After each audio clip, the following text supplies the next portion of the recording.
పాకిస్తాన్‌లో జన్యులోపం ఉందనుకుంటున్నాను. జన్యులోపంగా ఏమన్నా వాళ్ళు అంటే పుట్టుకతోనే అలా ఉన్నారా వాళ్ళు? లేకపోతే ఏం సార్ వాళ్ళ ప్రాబ్లమ్ ఏంటి? అంటే అది సైంటిఫిక్ గా జన్యులోపం ఎందుకు లేదు అని అనాల్సి వస్తుంది. అంటే వాడు భారతదేశంలో ఒక పార్ట్ ఉంటుంది. ఇక్కడ పుట్టిన వాళ్ళందరూ కూడా హిందువులే. ఇక్కడి నుంచి పోయిన వాడు హిందువు కాదు.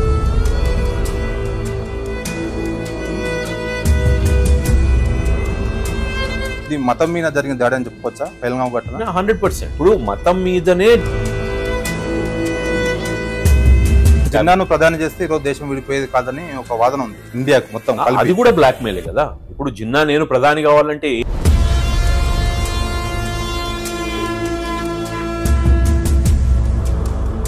అమెరికా మొన్నటి వరకు పాకిస్తాన్ సపోర్టే ఉండే, మీకు తెలుసు.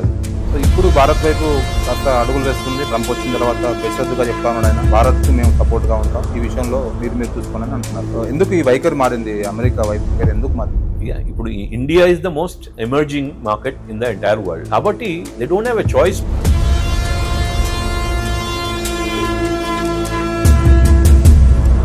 కొంతమంది ముస్లింస్ లో కూడా, అంటే అందరూ మనం ఇంకా ఇప్పటికీ పాకిస్తాన్ మీద ప్రేమ అభిమానం ఏదో చూపుతా ఉంటారు. మనం అట్లా చూపే వాళ్ళందరూ దేశద్రోహులు.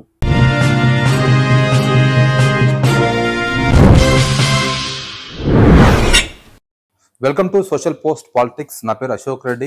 ఈ రోజు మనతో పాటు స్పెషల్ గెస్ట్ బీజేపీ ముఖ్య అధికార ప్రతినిధి అంతర్జాతీయ విశ్లేషకులు కృష్ణసాగర రావు గారు ఉన్నారు. సార్ నమస్తే అండి. నమస్కారం. ఎలా ఉన్నారు సార్? All well. సో మీరు ఈ మధ్య కాలంలో అంతర్జాతీయ విషయాలపై చాలా ఆర్టికల్ చూస్తూ ఉంటారు, మీరు చాలా బ్యూటిఫుల్ గా ఉన్నాయి. సో మనం ప్రధానంగా విషయాలకు వస్తే ఈ రోజు పాకిస్తాన్ భారత్ మధ్యలో సంబంధాలు పూర్తిగా దిగిపోయాయి. మనకు చూస్తున్నాం, మీరు వార్తల్లో కూడా ఇండియా పాకిస్తాన్ మధ్య వార్ లాగా కొనసాగుతుంది. సో దీన్ని ఎలా చూస్తారు మీరు? అంటే దీనికి ఒక చరిత్ర ఉంది. అంటే భారత ప్రజలందరికీ, ప్రపంచవ్యాప్తంగా ఉన్న ప్రజలందరికీ కూడా ప్రపంచవ్యాప్తంగా కొంత తెలిసిన భారత ప్రజలకి ఎక్కువ మటుకు పాకిస్తాన్ ఒక చరిత్ర తెలుసు. భారతదేశంలో పాకిస్తాన్ ఏ విధంగా చొరబాటుతనం చేసి టెర్రరిజాన్ని ప్రాపగేట్ చేసే పని దగ్గర 77 సంవత్సరాల నుంచి వాళ్ళు పుట్టినప్పటి నుంచి చేస్తున్నారో కూడా తెలుసు. కాబట్టి explanation Pakistan is a rogue state అని ఎక్స్ప్లెయిన్ చేయాల్సిన అవసరం ఎవరికి లేదు. చదువుకోగలిగే ప్రతి భారతీయుడికి ఒక విఫలమైన రాజ్యంగా పాకిస్తాన్ దానికి అదే ప్రస్ఫుటంగా కనబడుతుంది. సో ఎందుకు సార్ ప్రతిసారి పాకిస్తానే మనను టార్గెట్ చేసుకుంటుంది? అంటే ఇండిపెండెన్స్ వచ్చినప్పటి నుంచి చూసుకుంటే 65లో కావచ్చు, 71లో కావచ్చు, తర్వాత కార్గిల్ యుద్ధం కానీ సేమ్ ప్రతిసారి భారత్నే టార్గెట్ చేసుకుంటూ వస్తున్నారు. సో మనం శాంతిగా ఉన్నాము. సో ఇప్పుడు ఆ శాంతి అవసరం లేదనిపిస్తుందా మీకు? అంటే ఇప్పుడు శాంతి అవసరం లేదా అన్నది ఒక సిచ్యువేషన్ ని బట్టి డెవలప్ అవుతుంది. అంటే ఏ దేశమైనా కూడా తన సావరినిటీని, అంటే తన భూభాగాన్ని రక్షించుకోవాల్సిన బాధ్యత ఉంటుంది. అది మొదటి బాధ్యత. తర్వాత తన భూభాగంలో నివసించే తన ప్రజల్ని కాపాడుకోవాల్సిన బాధ్యత ఒక రాజుకు ఉంటది, ఒక ఎన్నుకోగబడిన నాయకుడికి ఉంటుంది. కాబట్టి ఈ రోజు భారతదేశ ప్రధానికి కానివ్వండి, ప్రెసిడెంట్ కానివ్వండి, ఈ క్యాబినెట్ కి కానివ్వండి, వాళ్ళకి ఒక చాలా clear responsibility is to protect there citizens, is to protect there sovereignty. కాబట్టి దానికే ఒక విఘాతం కలిగితే ఇక శాంతి అని మనం ఎక్కువ చెప్పలేం. కాబట్టి చేయాల్సిన పని చేయాల్సిన అవసరం ఉంటుంది. అది రాజధర్మం కిందకి వస్తుంది. సో పెహల్గాం దాడి ఘటన మీరు చూశారు.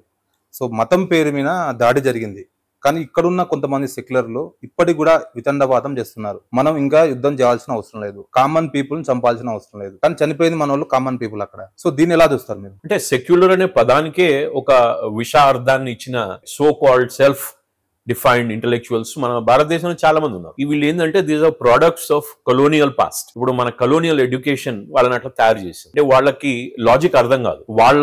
వాళ్ళకి ఏదైతే బ్రెయిన్ వాష్ కాబట్టదో ఇంగ్లీష్ ఎడ్యుకేషన్ తో దాన్నే తీసుకొని వచ్చి సెక్యులరిజం అంటే equal opportunity to all and ability to provide equal platform for all religion practices. అంతకు తప్పించి సెక్యులరిజం అంటే వీళ్ళని ఏమనొద్దు, వాళ్ళని ఏమనొద్దు, లేకపోతే వాళ్ళు ఇట్లా మాట్లాడితే మనం ఇట్లా మాట్లాడాలి, ఇవంతా డిక్టేషన్ ఉండదు. కాబట్టి ఆ డెఫినేషన్ కరెక్ట్ గా లేదు. ఇది మతం మీద జరిగిన దాడి అని చెప్పుకోవచ్చా? పెహల్గాం ఘటన 100% కదా. ఇప్పుడు మతం మీదనే దాడి జరుగుతా ఉంది. ఎందుకంటే ఇప్పుడు ఒక పెహల్గామే కాదు, వాళ్ళు పుట్టింది ఏ విధంగా పుట్టారు, మతం చూపించుకునే పుట్టినారు కదా. అది కూడా ఎంత ఇల్లాజికల్. 1947లో ఎప్పుడైతే పార్టీషనింగ్ జరిగిందో జిన్నా దయ ద్వారా, అప్పుడున్న నాయకులు, జాతీయ నాయకులు ఎవరైతే నెహ్రూ గాని గాంధీ గాని, వాళ్ళు ఏం ఆలోచించి వాళ్ళిద్దరూ ఈ పార్టీషన్ ఒప్పుకున్నారు? వాళ్ళ తర్వాత వాళ్ళని యాక్సెప్ట్ చేసిన వాళ్ళు ఎవరైతే ఉన్నారో, జిన్నాను ప్రధాని చేస్తే ఈరోజు దేశం విడిపోయేది కాదని ఒక వాదన ఉంది. అప్పట్లో జిన్నాని ప్రధాని చేస్తే ఇండియాకు మొత్తం అది కూడా బ్లాక్ మెయిలే కదా. ఇప్పుడు జిన్నా నేను ప్రధాని కావాలంటే అది ఏ బేసిస్ మీద కావాలైనా? కానీ ఈ రోజు ట్రేడ్ ఆఫ్ అన్నది ఆయన ప్రధాని కాకుండా నేను ప్రధాని కావాలని నెహ్రూ అనుకోవడం ఏంది, అది ప్రజలు డిసైడ్ చేస్తారు, ఆ పార్టీ డిసైడ్ చేస్తారు. ప్రధాని పదవి కోసం 2 దేశాలు విడిపోయింది అట్లే కనబడుతుంది కదా. ఇంకొక విషయం ఏంటంటే ఇప్పుడు జిన్నా నాకు రిలీజియన్ బేసిస్ మీద ఒక దేశాన్ని విడగొడతా అంటే మరి మొత్తం రిలీజియన్ అంతా అటు పోయిందా అంటే పోలే కదా. దాని కారకులు ఎవరు అంటే అదే అంటున్నాను, ఇర్రాషనల్ పార్టీషనింగ్. అంటే అప్పట్లో ఉన్న కాంగ్రెస్ పార్టీ, అంటే కాంగ్రెస్ పార్టీ చేయడమే తప్పు ఫస్ట్ పార్టీషనింగ్. రెండోది ఆ పార్టీషనింగ్ కి రేషనల్ లేదు. పోయే బ్రిటిష్ వాళ్ళు మనల్ని డివైడ్ చేసిపోయారు అని తెలుసుకోకపోవడం గాంధీ గారి తప్పు కూడా. కాబట్టి ఈ రోజు మనం what we're actually experiencing are the faults of the national leaders from 1947. ఈ దేశంలో నేషనల్ లీడర్స్ అనేవాళ్ళు వాళ్ళ పవర్ కోసం దేశాన్ని 3 ముక్కలు చేసి, ఏమన్నా రేషనల్ ఉన్నదా, ఏమన్నా లాజిక్ ఉన్నదా? ఈస్ట్ పాకిస్తాన్ అని క్రియేట్ చేయొచ్చా? ఒక భారత భూభాగాన్ని 3 ముక్కలు చేయొచ్చా? ఇటొక పాకిస్తాన్ అటొక పాకిస్తాన్ తో మధ్యలో మనం ఎట్లా ఎగుతామని వీళ్ళు పవర్ కోసం తీసుకున్నారు దేశాన్ని. సో ఇప్పుడు వాళ్ళు విడదీసిన పశ్చిమ పాకిస్తాన్ ఇప్పుడు మనకు బంగ్లాదేశ్ కూడా మనం థ్రెడ్డింగ్ చేస్తా ఉంది కదా. అంతే కదా, ఇప్పుడు అంతా తిరిగి అక్కడికే వచ్చింది కదా. ఇప్పుడు రిలీజియన్ అనే ఇష్యూ అప్పటి నుంచి మరి సమస్య పోతుంది అనుకున్నాం కదా. పార్టీషన్ తో ఒక సొల్యూషన్ అన్నారు. మరి పార్టీషన్ తో సొల్యూషన్ ఇక్కడ అయింది. పాకిస్తాన్ జనాభా కంటే ఎక్కువ జనాభా ఈ రోజు భారతదేశంలో ముస్లిం జనాభా ఉంది. 2% ఉన్న వాళ్ళు ఇప్పుడు 20% వచ్చారు. దాన్ని మనం ఏమి తప్పు పట్టలే. అంటే వాళ్ళంత పచ్చగా పెరుగుతా ఉన్నారు ఈ దేశంలో.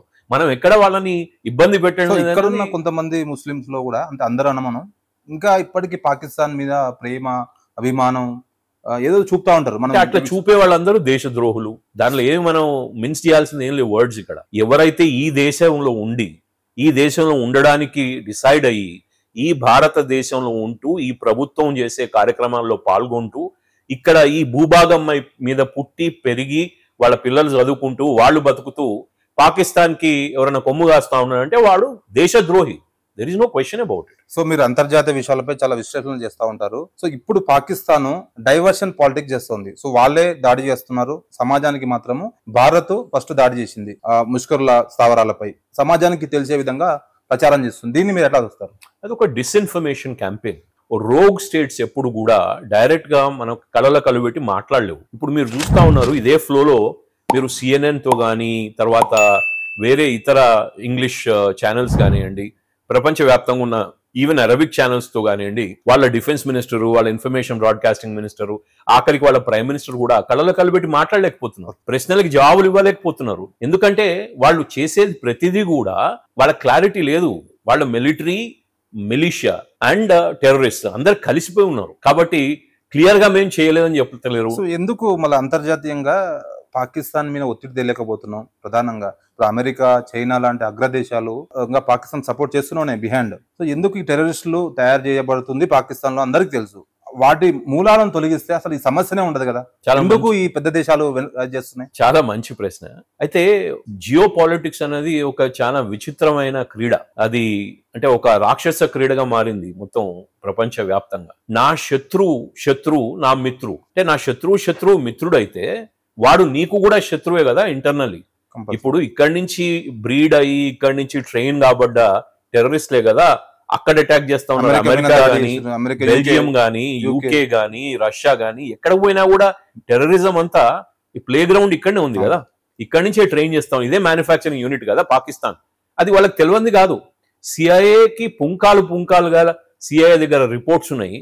ఇవన్నీ ఒక ఎల్ఈటి గానీ, జేఈఎం గానీ, హక్కానీ గానీ లిస్టు చాలా 12-13 organisations, terrorist organisations headquarters పెట్టుకొని 200 ఎకరాల హెడ్ క్వార్టర్స్. అంటే ఆఖరికి సమ్ టైమ్ చిన్న దేశాలు పాకిస్తాన్ లాంటి దేశాలలో వాళ్ళకి మిలిటరీ బేస్లకు కూడా 200 ఎకరాలు ఉండదు. అట్లాంటిది టెర్రరిస్ట్ ఆర్గనైజేషన్ హెడ్ క్వార్టర్స్ 200 ఎకరాలు.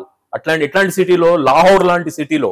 అంటే మీరు you can compare Lahore with Hyderabad or big Madras or Chennai. ఇప్పుడు అమెరికా ఉంది సార్, మీరు అమెరికా గన్ కల్చర్ ఎక్కువ ఉంటుంది, ఆయుధాలు అమ్ముకునే బతుకుతుందని వాళ్ళ ఆర్థిక వ్యవస్థ కూడా దాని మీద ఎక్కువ ఆధారపడింది. సో ఒక 2 దేశాలు యుద్ధం జరుగుతుంటే వాళ్ళు సైలెంట్ గా చూస్తూ ఉంటారు, కొట్టుకొని అని వింటూ ఉంటారు. అంటే ఇప్పుడు జరుగుతున్న భారత్ పాకిస్తాన్ యుద్ధం కూడా వాళ్ళకే బెనిఫిట్ అనుకోవచ్చు. ఎందుకంటే వాళ్ళ ఆయుధాలు అమ్ముకోవచ్చు, వాళ్ళ మందు సామాగ్రి అమ్ముకోవచ్చు, ఇంకే విధంగా బెనిఫిట్ కావచ్చు. ఎందుకంటే భారత్ ఇప్పుడు డెవలప్ అవుతున్న దేశం. కొన్ని రోజుల్లో డెవలప్ అవుతాం మనం కూడా, అమెరికాతో పాటు వెళ్తాం. సో దీనిని అదునుగా చూసుకొని యుఎస్ కూడా కొంచెం పాకిస్తాన్ సపోర్ట్ చేసే అవకాశాలు ఉన్నాయి. దీని అంటే యుఎస్ ఇంటర్వ్యూన్ కాకపోవడం అన్నది ఒక 3 యాంగిల్స్ నుంచి చూడొచ్చు. మొదటి యాంగిల్ భారతదేశం ఒప్పుకోవాలి. ఎందుకంటే 2 పార్టీస్ ఉన్నాయి ఇక్కడ. పాకిస్తాన్ భారతదేశం మధ్య జరుగుతున్న విషయమే. కాబట్టి రెండు కంట్రీస్ ఒప్పుకుంటే మాత్రమే ఒక థర్డ్ మీడియేటర్ రాగలుగుతాడు. ఎందుకంటే ఇది మన సావరిన్ ఇష్యూ, మన సావరిన్ చాయిస్ టు అటాక్. ఎందుకంటే మన మీద అటాక్ అయింది కాబట్టి మనకి సంపూర్ణ స్వేచ్ఛ ఉంది మనం అటాక్ చేయడానికి, వాళ్ళని రిటాలియేట్ చేసి అటాక్ చేయడానికి. అప్పుడు మనం డిసైడ్ చేసుకోవాలి మనకి అమెరికా ఇన్వాల్వ్మెంట్ కావాలన్నా వద్దా. మనం ఇంటర్వ్యూన్ కావద్దనే అంటున్నాం, అవసరం లేదు. కానీ టెర్రరిస్టులను పెంచి పోషిస్తుంది అమెరికా అంటారు సార్, నిజమేనా? అంటే దీని వెనుక ఆర్థిక మూలాలు కానీ వేరే విధంగా అంటే నేను మీకు ఆ రెండు అదర్ యాంగిల్స్ కూడా చెప్పాల్సిన అవసరం ఉంది, మీరు అడిగారు కాబట్టి. ఫస్ట్ ఇది మనం ఒప్పుకోం. రెండోది పాకిస్తాన్కి అవసరం, ఎందుకంటే పాకిస్తాన్కి యుద్ధం ఆపడం అవసరం, వాళ్ళు బతకడానికి. వాళ్ళు బతకరు, యుద్ధం కంటిన్యూ అయితే వాళ్ళు ఉండరు, అది మాత్రం కేటగారికల్గా చెప్పగలుగుతా. అసలు పాకిస్తాన్ అనేది మ్యాప్ మీద కనబడదు ఇంకొక వారం 10 రోజులు అయితే. కాబట్టి వాళ్ళకి అవసరం. మూడోది వాళ్ళకి అవసరమైన ఎందుకు రాదు అమెరికా అంటే, జియో పొలిటికలీ వాళ్ళకి పాకిస్తాన్ మన పక్కన బల్లెంలాగా ఉండడం అవసరం. అటు చైనా, ఇటు పాకిస్తాన్, ఇటు పక్కన చిన్న చిన్న దేశాలు అయితే ఉన్నాయో వాటిని పెంచి పోషిస్తారు మనల్ని చెక్లో పెట్టడానికి. మనం ఒక సూపర్ ఎకనామిక్ పవర్ కావద్దు, సూపర్ పొలిటికల్ స్టెబిలిటీ ఉండొద్దు. మనం దేశంలో, మనం ప్రపంచంలో ఒక one of the power houses కావద్దు. అది అమెరికా స్కీమ్. ఇంకొకటి చైనా స్కీమ్ పాకిస్తాన్ని పెంచి పోషించడం మన కోసం. అది కూడా వాళ్ళ భౌగోళిక అవసరం, అది కూడా వాళ్ళ రాజకీయం, జియో పొలిటికల్ రాజకీయం. కాబట్టి మనం మధ్యలో అడకత్తెరలో ఉన్నాం. కాబట్టి ఇప్పటిదాకా సెల్ఫ్ రిలయన్స్ కోసం మనం ప్రయత్నించాం, అందుకని శాంతిగా ఉన్నాం, ప్రశాంతంగా ఉన్నాం. అమెరికా మొన్నటి వరకు పాకిస్తాన్ సపోర్టే ఉండే, మీకు తెలుసు అది. సో ఇప్పుడు భారత్ వైపు కాస్త అడుగులు వేస్తుంది. భారత్ మోడీ, నరేంద్ర మోడీ వచ్చిన తర్వాత, ప్రధానమంత్రి అయిన తర్వాత కాస్త సంబంధాలు పెరిగినాయి. ట్రంప్ వచ్చిన తర్వాత బేసద్దుగా చెప్తా ఉన్నాడు ఆయన, భారత్కు మేము సపోర్ట్గా ఉంటాం, ఈ విషయంలో మీరు చూసుకోండి అని అంటున్నారు. సో కాబట్టి ఎందుకు ఈ వైఖరి మారింది, అమెరికా వైఖరి ఎందుకు మారింది? అంటే అమెరికన్ ఇన్వెస్టర్స్ ఎక్కడ ఇన్వెస్ట్ చేస్తా ఉన్నారు ప్రపంచంలో? ఇప్పుడు చైనాలో వద్దనుకుంటున్నారు కదా, ఇంకా మిగిలింది ఏముంది? ఆఫ్టర్ లాక్డౌన్ తర్వాత ఇప్పుడు India is the most emerging market in the entire world, the fastest growing market in the world అంటే మనం. ఇప్పుడు అమెరికన్ కంపెనీస్ అన్ని ఇక్కడ ఉన్నాయి, అక్కడ ఉన్న కంపెనీలు అన్ని ఇక్కడ పెట్టుకున్నారు, ఇక్కడ ఇన్వెస్ట్మెంట్స్ అన్ని ఉన్నాయి. ఆ ఇన్వెస్ట్మెంట్స్ ని ప్రొటెక్ట్ చేయాల్సిన అవసరం ఇప్పుడు అమెరికాకు కూడా ఉంది. కాబట్టి they don't have a choice but to support us. అయినా కూడా వెనక ముందు అవుతా ఉన్నారు. కాబట్టి కానీ మనకు ఒకటి ఇక్కడ ఎకనామిక్ పవర్ వచ్చినప్పుడే మిలిటరీ పవర్ కూడా వస్తుంది. ఎకనామిక్ పవర్ వచ్చినప్పుడే మనం ఏదైనా చేయగలుగుతాం. కాబట్టి మన నాయకులు మొదటి నుంచి ఇప్పటిదాకా కూడా ఎకనామికలీ స్ట్రాంగ్ అయ్యి సెల్ఫ్ రిలయంట్ అయ్యేదాకా యుద్ధాలకు పోవద్దన్నది మన పాలసీ. అందుకనే మనం నాన్ అలైన్డ్ నేషన్గా ఒక అలైన్మెంట్ వేరే కంట్రీలతోని ఒక బ్లాక్లో మిలిటరీ అలైన్మెంట్ చేయలేదు. చేస్తే ఏమవుతుంది, వాళ్ళు యుద్ధాలకు పోయినప్పుడల్లా మనం కూడా పోవాల్సి వస్తుంది, పోలేదు. అవి కొన్ని మంచి పాలసీస్, ఏ పార్టీ ఉన్నా కూడా మంచి పాలసీస్ తీసుకొని దేశం ముందుకు పోయింది, చాలా స్ట్రాటజిక్గా ముందుకు పోయాం, వ్యూహాత్మకంగా ముందుకు పోయినాం. కాబట్టే ఈరోజు మనం $866 బిలియన్ ఫారెక్స్ రిజర్వ్స్ ఉన్నాయి ఇండియాకి. $866 బిలియన్ మన ఫారెక్స్ రిజర్వ్ అయితే $15 బిలియన్ పాకిస్తాన్ ఫారెక్స్ రిజర్వ్స్. వాళ్ళకి 1 మంత్ కంటే ఎక్కువ dollars in terms of forex reserve లేవు ఇంపోర్ట్స్ చేసుకోవడానికి. వాళ్ళ ఇంపోర్ట్స్ 1 మంత్ వరకే వాళ్ళు సపోర్ట్ చేయగలుగుతారు. చైనా విషయానికి వస్తే, చైనా పాకిస్తాన్ సపోర్టు, వాళ్ళకు ఆర్థికంగా కూడా సాయం చేస్తుంటారు అన్ని విధాలుగా. సో ఇప్పుడు కూడా చైనా కూడా పూర్తి స్థాయిలో పాకిస్తాన్ కి సపోర్ట్ చేయట్లేదు. మీరు ఇరు దేశాలు కూర్చొని మాట్లాడుకోండి, శాంతియుతంగా తీర్చుకోండి, సమస్య ఉందని చెప్తా ఉంది. సో చైనా విషయాన్ని ఎలా చూస్తారు మీరు? అంటే చైనా మనం రిలై చేసే కంట్రీ కాదు. వాళ్ళు మనకు సపోర్ట్ చేస్తారు లేకపోతే న్యూట్రల్గా ఉంటారు అని అనుకోవడం భ్రమ. ఎందుకంటే China will play it's game, it's already playing it's game. వాళ్ళకి ఆర్మ్స్ అమ్యునిషన్ కానివ్వండి, వాళ్ళకి మిలిటరీ ట్రైనింగ్ సపోర్ట్ కానివ్వండి, వాళ్ళకి టెక్నాలజీ ట్రాన్స్ఫర్ కానివ్వండి, న్యూక్లియర్ టెక్నాలజీ ట్రాన్స్ఫర్ కానివ్వండి, ఇవన్నీ ఇచ్చింది చైనానే.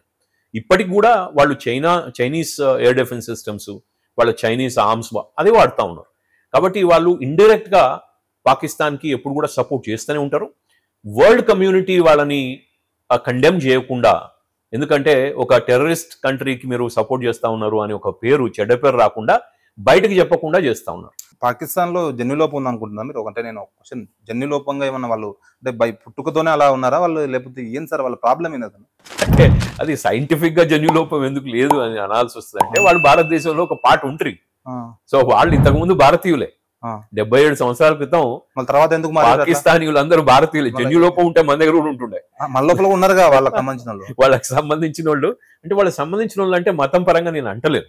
అంటే వాళ్ళ సపోర్ట్ దారులు. నేను ఎందుకు అంటలేను అంటే ఒకటి మాత్రం గొప్పగా మనం గుర్తించాల్సిన అవసరం ఉంది. భారతదేశంలో ఉన్న ముస్లిమ్స్ అందరూ కూడా వాళ్ళ లాంటి వాళ్ళు కాదు. కొంతమంది, చాలా తక్కువ మంది ఉండొచ్చు, 1-2% అంతే. ఎందుకంటే ఇక్కడ ఉన్న ఒక జెన్యూ సుపీరియారిటీ అనుకోవచ్చు మీరు, జెనెటిక్ సుపీరియారిటీ మన దేశంలో ఏంటంటే మనం శాంతి కాముకులం, మన పని మనం చేసుకుంటూ ముందుకు పోయేవాళ్ళం. ఇది మన జియోగ్రఫిక్ కల్చర్తో వచ్చింది. హిందుత్వం అనేది ఒక వే ఆఫ్ లైఫ్, అది రిలీజన్ కాదు. ఇప్పటికి కూడా మూర్ఖులు చాలా మందికి అర్థం కాని ఏంటంటే మనం చిన్న చిన్న రిలీజియన్స్ మనకు వాటితో కొట్లాడాల్సిన అవసరం లేదు. ఇది నాగరికత. హిందుత్వం అనేది ఒక నాగరికత. ఇక్కడ పుట్టిన వాళ్ళందరూ కూడా హిందువులే, ఇక్కడి నుంచి పోయినవాడు హిందువు కాదు. కాబట్టి ఇప్పుడు పాకిస్తాన్లో ఉన్నోళ్ళు మన కల్చర్ని విడిపోయారు, మన కల్చర్ నుంచి విడిపోయారు, మన సివిలైజేషన్ నుంచి విడిపోయారు. కాబట్టి అట్లా ఉన్నారు, మూర్ఖులైనరు.